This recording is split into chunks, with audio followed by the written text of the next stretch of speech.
Our next session will be done by Dylan. Dylan is a senior architect at Pearson, and he'll be talking about microservices and beyond. And I'll hand over to Dylan to go ahead with the rest of the speech. Hey, first up, everyone had a good lunch? See, if there was no noise, I'd have known that you all had a really good lunch, right? So hopefully you all won't go to sleep in this session. I know this is a sleepy time. So here's how we are going to manage it. There are some interesting slides, but I'm not going to tell you where they are, right? So hopefully you all will stay awake to hear them. My name's Dylan. I've been working with microservices now for a while. And I'm here to share with you my journey with microservices, right? So just so that I can tune the delivery a little bit better, how many of you all have actually worked with microservices? What's the familiarity level? All right, a few of you all have. So I'm going to start with what microservices are, and we'll move on from there. The whole idea of what we're going to cover today is microservices, what they are, what are the challenges that an architect will face when coming up with microservice architectures and in developing and seeing through the implementation, and of course, where microservices are going next. Right, so the current state is that, running through from a brief history of microservices, they appeared around 2011, 2012. And the concept, though someone gave it the name microservices round about that time, the concept of services had been around for a while, right? There have been services before, XML, SOAP-based services. The whole concept of whether you should put big, chunky services or smaller services, basically the term granularity had been known. It was something that had been known in the industry for a while. But as with most technologies, most trends, there comes a moment when things crystallize, someone gives it a name, someone formalizes it. And that's how microservices came to being around about 2011, 2012. Even though it's trending now in Sri Lanka, it's gone quite a distance elsewhere. And hopefully, with what we're covering today, we'll be able to equip you better in your own microservice journey. So it evolved, as I said, from full-blown SOA, service-oriented architectures, to a fine-grained set of services, moving away from XML, SOAP, RPC style interfaces to more resource-oriented, RESTful services. So why would we want to use microservices? What are the advantages that we gain out of it, right? I mean, those of you all who are used to writing big chunky services, and I've done my share of it in the past, monolithic applications, there are certain problems, right? I mean, you deploy it, it's all in one. If it fails, everything goes down, right? If you need to deploy it, it's big bang. If you're going to make changes, those changes typically take a longer period of time. With microservices, what we do get are smaller, more maintainable components, which makes it easy to deploy, easier to manage, easier to maintain. Also, rather than the technical aspect of it, of course there's a technical aspect to it, but in terms of what your microservices are, they are more focused on business capabilities, right? For example, you might have in an order management system an inventory service, an order service, right, which is focused highly on business capabilities. Also, microservices do allow a certain amount of technology flexibility. How many of you all have heard the term polyglot? Polyglot means multi-languages, right? So basically, it allows you to have one microservice in Java, one in .NET, one in your language of choice. Doesn't always work out that way because companies typically prefer to have one technology footprint and so on, but the options are open with microservices. Further along, it aligns well with smaller autonomous cross-functional teams, right? So with the whole agile movement, whether it is Scrum or whether it is a more large-scale version of it like Scaled Agile, microservices enables this smaller footprint of services, enables development teams, architects, and in general ops who are deploying it to work in smaller teams. They run under their own will almost, not in terms of what they're supposed to do, but how they do things. And also, most people on the team can at a pinch, cover someone else's role, right? This, in turn, enables something that is another trend today: continuous integration, continuous deployment, and continuous delivery. And ultimately, it aligns well with the DevOps movement. Now, this is not an invitation to head over to the next track, right? Hopefully, you all will hang around to see the rest of this as well, because we're going to talk next about where microservices are today. So, as I've said, that was a history. We've come to a point where we've got some well-established principles, right, in terms of design. We've got fine-grained services, smaller services, resource-oriented. And when you mean resources, for example, you'd access a resource over a URL, HTTPS, something, let's say employees, /employee ID. So your employee there is your resource. It's referenced via a URL and retrieved or manipulated as needed. There are strong conventions around the naming of those resources, verbs, error codes. In the event of, let's say, for example, you query an employee and the record is not there, typically you will return an HTTP 404 error. Finally, the way of how microservices register, how they're accessed from the outside world, how they discover each other is also fairly well defined, right?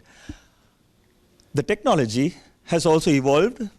Today, the key player, perhaps the best known, and I'm not necessarily saying best, but best known, is the Netflix open source stack, right? It works well, it's solid, but now there are competing products and frameworks which have come up as well.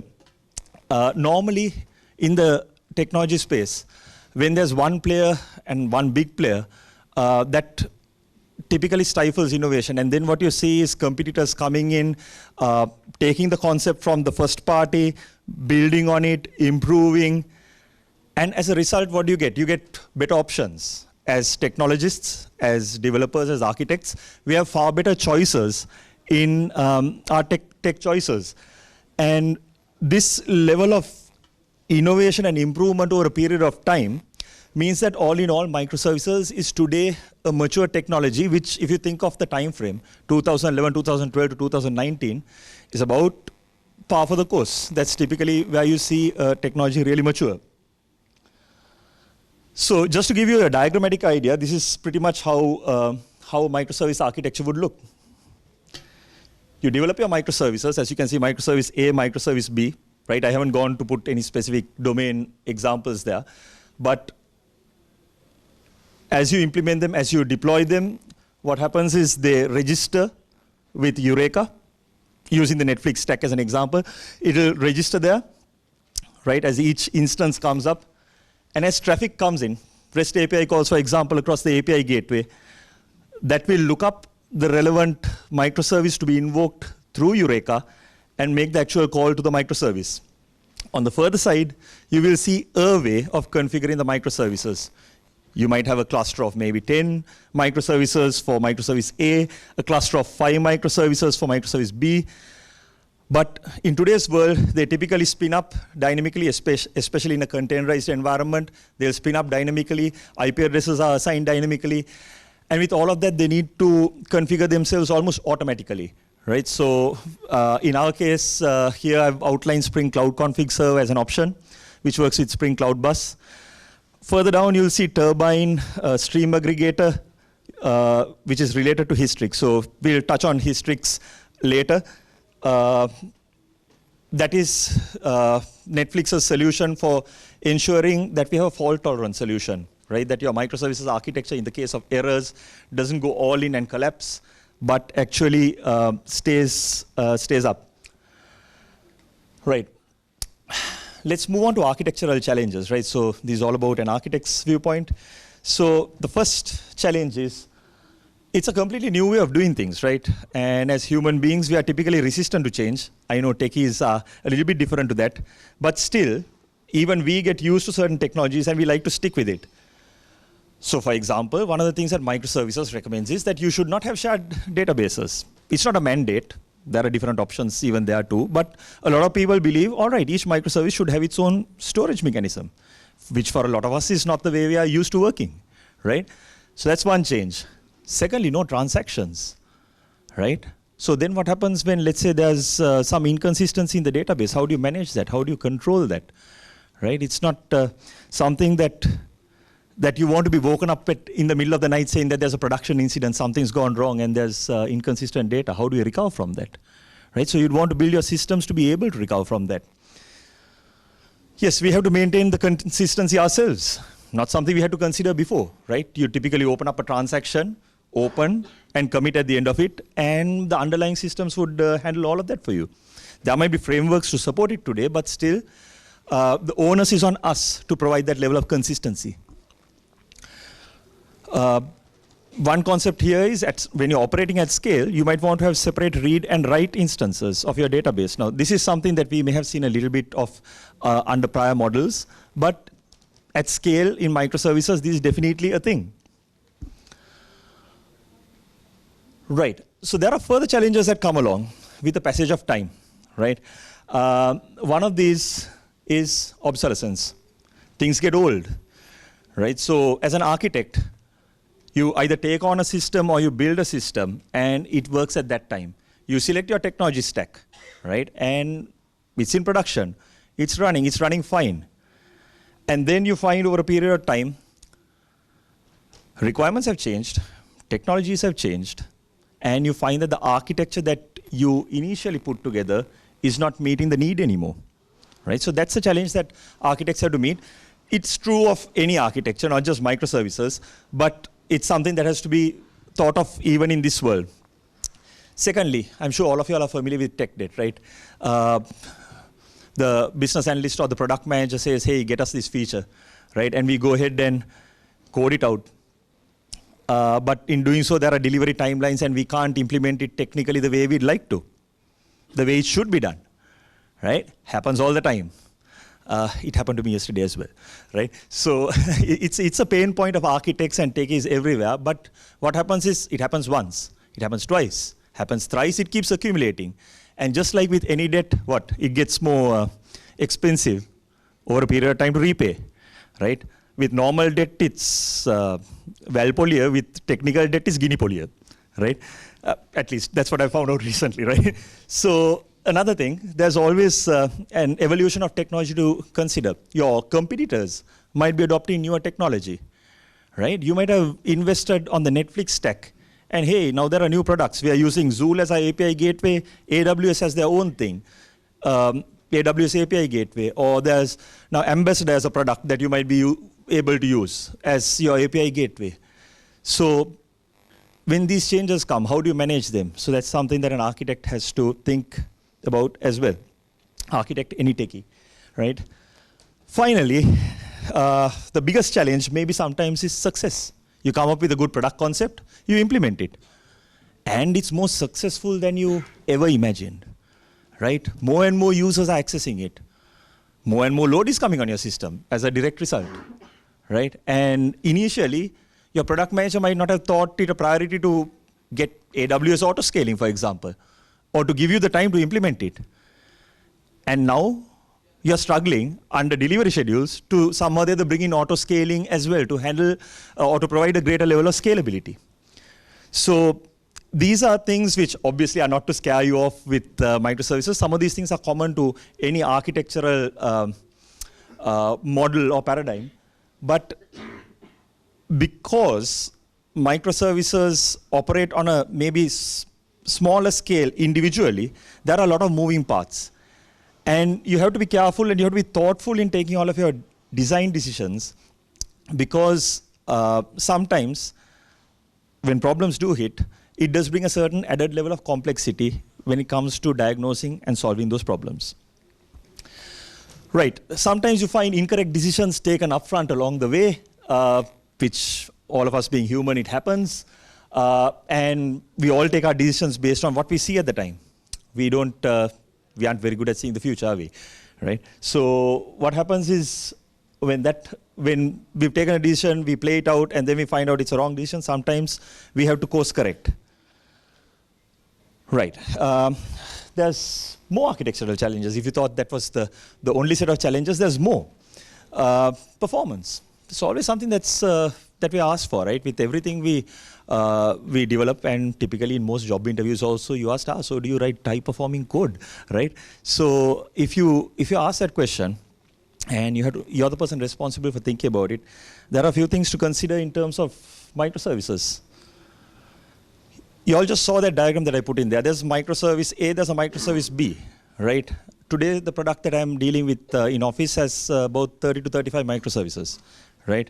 So, and that's just one system. We've got multiple systems like that further down in any given business flow, right? In the overall space that we are working in, there are somewhere between 150 and 200 microservices, right, in that entire space.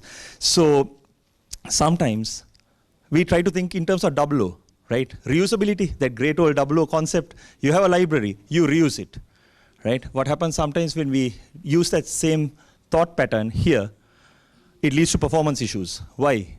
Every call is a network call, which means higher latency, slower response times, ultimately, and all of that adds up, right? So again, thing to keep in mind.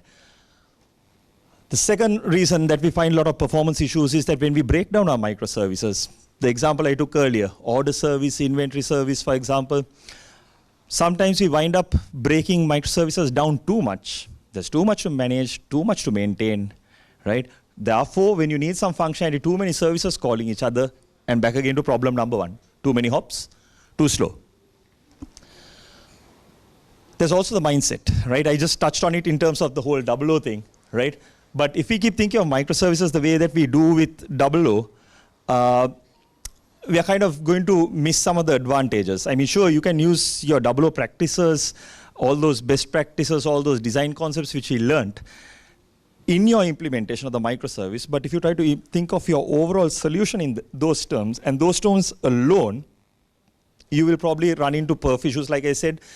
And actually, you won't get the maximum architectural benefits that you might out of the microservices movement, right?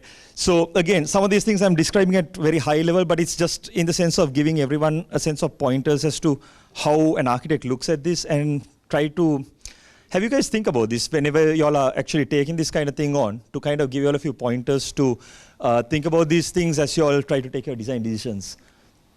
One of the things that we must do is acknowledge that microservices are fundamentally different.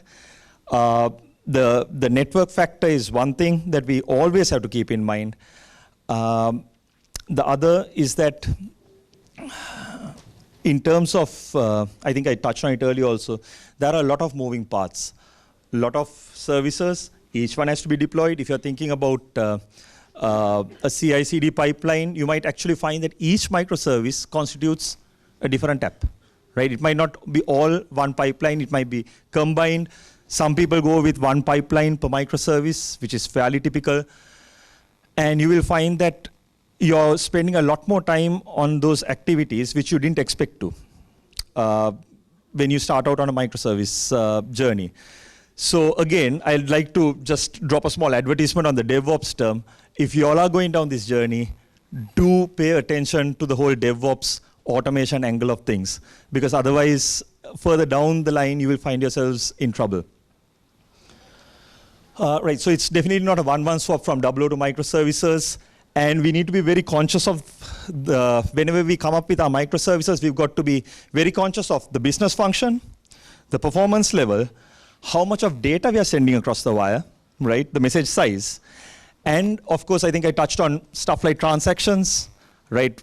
How are we going to provide, if not actual transactional behavior, how do we recover from failures? Right, so let me touch on a few technological improvements that have happened along the way. With any technological improvement, there's threats, right?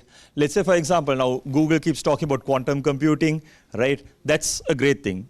On one side, faster computers means, faster processing power means we can provide higher encryption strengths, for example.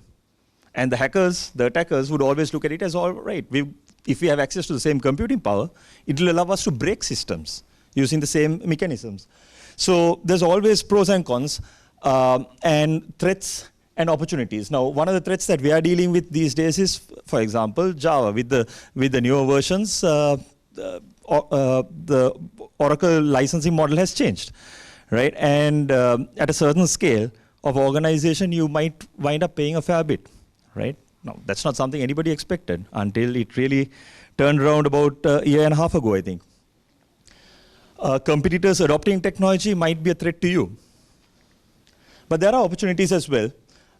It'll allow you to leverage the same new technologies to resolve issues and cut costs. So here's my humble request to all architects out there, all aspiring architects. Please don't let go of playing around with tech as much as possible, right? Because you have to stay updated, right? Sometimes it's always a temptation to go and draw the diagrams, stay like a million miles away from the actual code. But I would request, right, it's not in your best interest to do that. Please stay on top of the tech, because otherwise you might lose out on an opportunity, or you might succumb to a threat.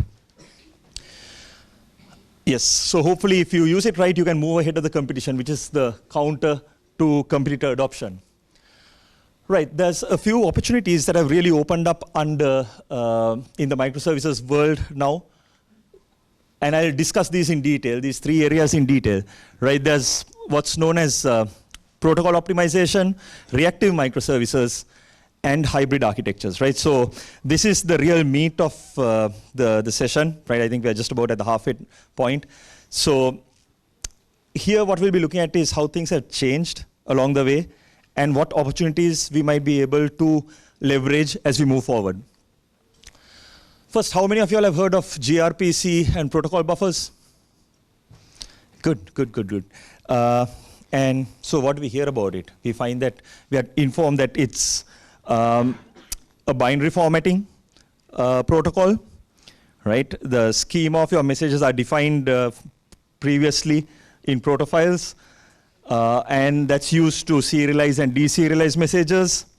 And it's expected, especially when coupled with HTTP2, to give you good performance benefits. How many of you all have actually tried this out for yourselves? What do you find? Good, I mean, comparing to the previous technologies, it's pretty good. Seamless. It is good. What I found was, well, maybe it's my fault for having high expectations, but it didn't quite give me what I expected to that level. There's a reason for that, especially if you're in the Java world, right? It's because Jackson is a pretty cool parser, which is very, very, very, very optimized, right? So remember, when we're talking microservices, I'm not orienting to any one technology. So evaluate, right? There's this saying, which a friend of mine always quotes, in God we trust, but all others must bring data, right? So take the data, do it for yourself, right? Try it out and see how well it works for you in, let's say, a proof of concept, a POC, a small R&D initiative, before diving in completely, because this might not give you all the advantages you hoped for, right? You really don't want to go to your business analyst / product manager and say, hey, you know what, we're going to get 5 times perf benefits out of moving to gRPC and not be able to deliver on that, right? So try it out. So the performance outcomes might not be what you'd expect. I mean, I put a few million requests for a certain type of object structure, and I actually found scenarios where, yes, gRPC would outperform standard JSON formatted messages, and then the reverse. Right, so what you don't want to do is select a technology based on a very specific message format that you got, because tomorrow things might change. So I would say, if you're ever faced with this situation, not just for gRPC or whatever it is, always evaluate, always question yourself whether it's the right decision, evaluate, and then take a decision. Well, there's HTTP2, right, which has come along. How many of you are using it in production today? Anyone using HTTP2? All right, go try it out, right? So there are benefits, perf benefits that are being touted for HTTP2. Some of them are that they are more efficient on the wire, right? Again, binary formatted, right? If you try to troubleshoot them the way you might have with Fiddler, you might be disappointed, right? Because anything that we do in troubleshooting on the wire, typically we are hoping for something that is human readable until the tooling kind of supports it. it's multiplexed and it's compressed. So you can imagine, right? There's messages which are being multiplexed, and the size of those messages are smaller. It's going to result in better performance. A lot of browser manufacturers have also said that they'll only be supporting this if people are using it with HTTPS. So once you take the combination of those factors, you have something that's better in performance and more secure. So that's probably a pretty good reason to shoot for it, right? For those of you all who are worried about whether it will require a lot of conversion effort, HTTP 2 has been made to be backward compatible with 1.1. And for, let's say, a lot of Spring Boot services, for example, it's just server.http 2 enabled equals true. I think that's all you got to do. So again, I would suggest you try it out. How many of you are aware that HTTP 3 is already on the way? Right.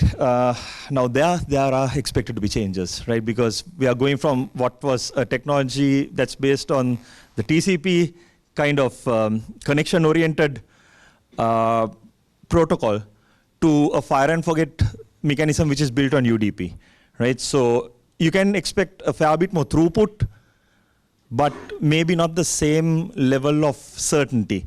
But it's still on the way. I mean, it's not been finalized. The standards are in draft. We'll find out how it turns out. Right.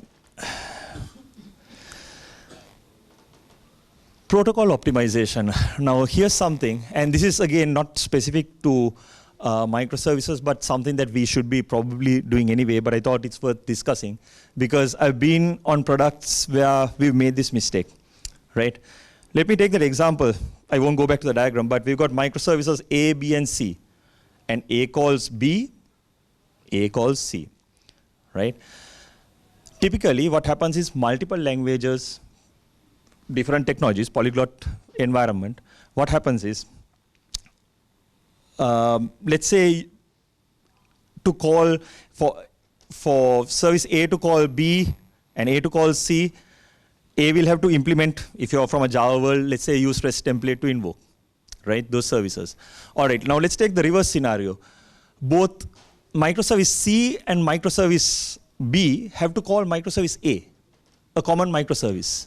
Now that code's going to get duplicated, right, to call microservice A, that central common microservice. Client libraries and SDKs are a way of maybe writing the code to invoke that service to be written as a common library and shared. Typically, the owner of the microservice would be owning the client library as well. In terms of sizing, a team to handle microservices, normally what they recommend is a 2-pizza team, right? About 6 to 10 people, depending on how large your appetite for pizza is, right? So basically what we're talking about is something like this. You'll have a small client library, a jar, or in .NET terms, a DLL, which is responsible for invoking that service. This is shared across all, in all parties who would invoke microservice B. But there are some specific benefits that I'd like to talk about, right? And I'm going to share this very specifically from a product that I work with, where we've got, like I said, multiple microservices. But how they invoke each other has been kind of left open, and each microservice is doing it on its own. There's code duplication. And when I started looking at gRPC as an option, I found that I'd have to touch each microservice and modify it, and that there was no one clean place to make the change. You do this, you have one place where you can bring in that change, right? Secondly, if you want someone to call from outside of your system or within your microservice ecosystem, that logic can be, or that code can be implemented inside the client library. Client-side load balancing, circuit breakers. So what's a circuit breaker? I touched on it earlier, so I might as well discuss it here at this point. A circuit breaker is, let's say you have a service which is calling another system downstream, right? Let's say the downstream system goes down, right? Maybe you can't provide your functionality, it's down, right? That's the worst case, right? But let's say, and this again is speaking from the bad experience of a production incident, a downstream system freezes up. Bad networking, logic bug, whatever the cause might be, right? What happens? Your service keeps trying to connect. And what happens then? You're consuming resources on your service. So then how are you going to resolve it? Restarting doesn't really work, right? It'll work in the short term, but do you really want to be sitting around restarting services every time it freezes up? Probably not, right? So what is recommended is, let's say microservice A is calling microservice B. If, for example, you basically, for each connection, you give yourself a timeout period, right? If it doesn't respond in, let's say, 10 seconds, you drop it. You throw exception, you fail, right?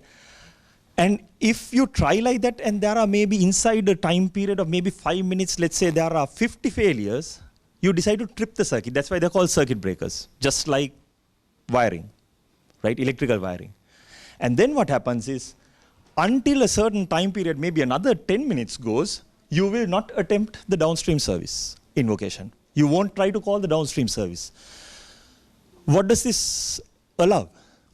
If that system has gone down, for whatever reason, it allows time for that downstream service or system to come back up again. For the people who are owning it to maybe restart it, maybe, for example, if the thread pool has got exhausted, for it to recover, all of those things are possible because this microservice is no longer pressurizing that one by sending further requests in that direction, right? Secondly, aside from the ability for that or giving that microservice the opportunity to recover, what you're also doing here is you're not consuming more resources. I'll give you an example. If that one was freezing up and if this one was trying to make calls continuously, your connections would consume more and more resources, your thread pool would get exhausted, and then this service would go down.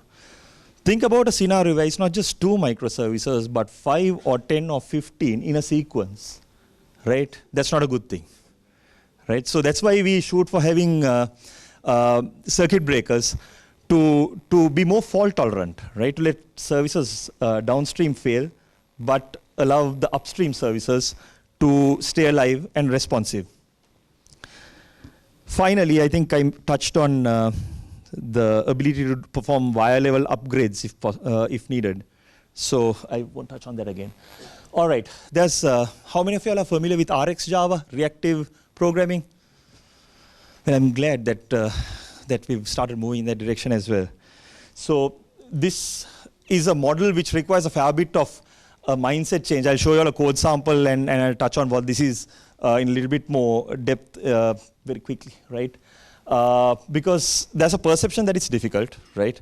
For those who raised your hands, what was your journey with reactive like? Could I see the hands again? Was it a good journey? No. It's a little bit difficult to wrap your head around it, right? Especially the style of coding and all of that. Yeah, I've got a sample, you all will see it in a moment, right?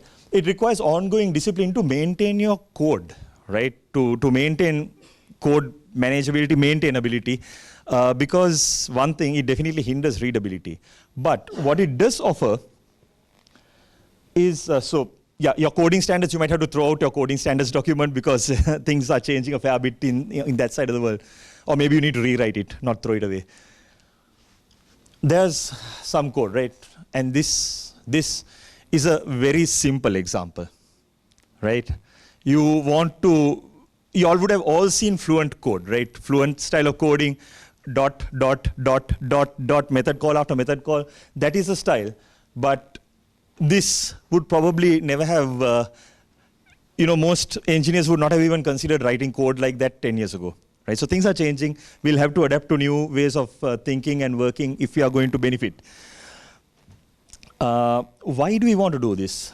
Why do we want to move towards reactive? The benefit here is that it brings a high level of performance because it's an async model internally, right? It's event-driven internally. So what happens is, if a request comes into a microservice and it uses reactive mechanisms to call a downstream microservice, it will not be consuming as much resources as it would have earlier. And that's the benefit. So that means your system is maybe able to handle more requests, right? Because it's consuming less resources, right? So that's the short version of why you would want to look at this. But again, you'd have to evaluate the trade-off, the pros and the cons of, I think I mentioned a few cons here. You'd have to see whether it fits your scenario and whether you really want to go for it. For something that is highly performance intensive, you might want to consider this. Right, serverless. Right, one last question I think for the road. How many of you all have already started going down the serverless journey? AWS Lambda? 1. All right, I think you guys have a busy year ahead of you trying out all of this stuff, right? So what is serverless computing? It's almost pure cloud, right? I mean, the whole idea of the cloud is, resources are there, you pay for what you use, right? This is about as close as you're going to get to a pure cloud environment. For as long as your cloud functions or your Lambda functions are running, for the amount of memory it consumes, for the duration that it runs, you will get charged, right? So it'll enable you to build up a very clear model of how much you're spending versus how many requests are coming and how much you're spending because of that. No pre-provisioned hardware, therefore. No EC2 instances on AWS, for example, which is the current, well, it's not the trend. I hesitate to use the word trend, but that's what we're kind of used to. So what you typically see is we had infrastructure as a service, platform as a service, software as a service. This would be what we call function as a service. As a function, it's written in your language of choice. It's there. It's invoked. We basically, AWS or whatever the platform will consider how much of resources are used up, and you will get charged specifically for that amount. But one big downside which architects have to consider is if you're going for AWS, you're using Lambda functions, right? You might write it in Java, but you are going to be using specifics, right? Step functions maybe to orchestrate your Lambda functions and so on. Ultimately, that means you're locked into your vendor, right? And if you decide to move, if you decide to migrate, the costs are, let's say you want to move from there to Azure, to Google Cloud, you might find that the costs are fairly high. GraphQL. Sorry, there's one more question. How many of you all have tried out GraphQL? A few more there. What was your experience of it like? Positive? Good, good. So GraphQL is something that Facebook came up with. They made it, they started out in 2012, but made it public in 2015. It provides a client-driven query capability, and it's very useful for productivity. So for example, you might see requests coming in from web or mobile to a GraphQL server, which actually queries for more data from other GraphQL services or RESTful services. Let me give you an example of how this can be best used, right? We always get this scenario where, let's say we are trying to win a customer, a client or something, and we really want to get them on board. We want to deliver something and show them what we are capable of. What a lot of people are doing is you stand up a GraphQL server, you hard code your data, right? You show them, you write your mobile app or a web interface on top of it, consume that hard-coded data, show them what you're capable of doing, but all the while your team is developing the backend. So you use that GraphQL server as an abstraction to actually speed up your deliveries, right? It's worked well. I've heard good reports of people using it like that, almost on a strategic basis to deliver stuff, and it has worked well on quite a few occasions.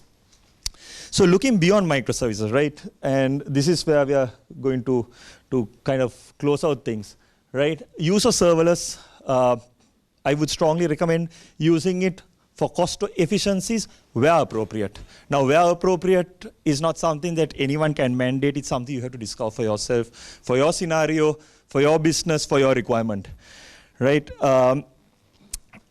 There's another reason why we need to think about it deeply. At certain scales of organization and requirements and systems, it makes sense. At certain scales, it doesn't make sense, right? If you are from a large organization where, for example, they pre-purchase hardware from AWS, EC2 instances under what's known as reserved instances, you might buy for 3 years. Because of that, you get a better rate. At that point, maybe moving to Lambda doesn't make sense, right? On the other hand, it might. For startups, it might be great, because you only pay for what you use, you build up to a certain point, and then you can decide whether you're moving to something else or whether you're going to continue, right? Whatever you do, please make sure that any Lambda functions you try out are very lightweight. They run as quickly as possible and consume minimal resources, because that's your best chance of success lies in following that, that philosophy. Use of GraphQL, right? Like I said, this is something that's worthwhile using for time to market and flexibility, again, where appropriate, which is something to be figured out on a case-by-case basis. Finally, what's this point doing on a slide deck about microservices? Probably doesn't belong here. But again, what happens, I normally like to play devil's advocate with this stuff. When you come up with, when we think down trends, I know the signboard outside said trends, right? When we start talking about trends, we just think of the trend. And because we are technologists at heart, we just want to play with the tech, right? Doesn't necessarily mean that it's always the right solution. Sometimes, when the only tool you have is a hammer, every problem looks like a nail, right? And you use the hammer because that's the only tool you have and that's the only tool you know how to use. So I would say take a step back and think about whether you really need to use microservices, because as much as there are benefits, there are drawbacks as well.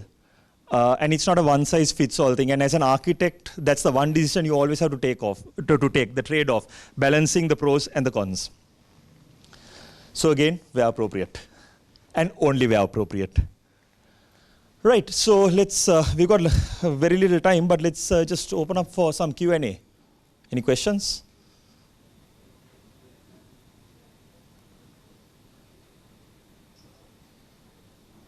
Come on.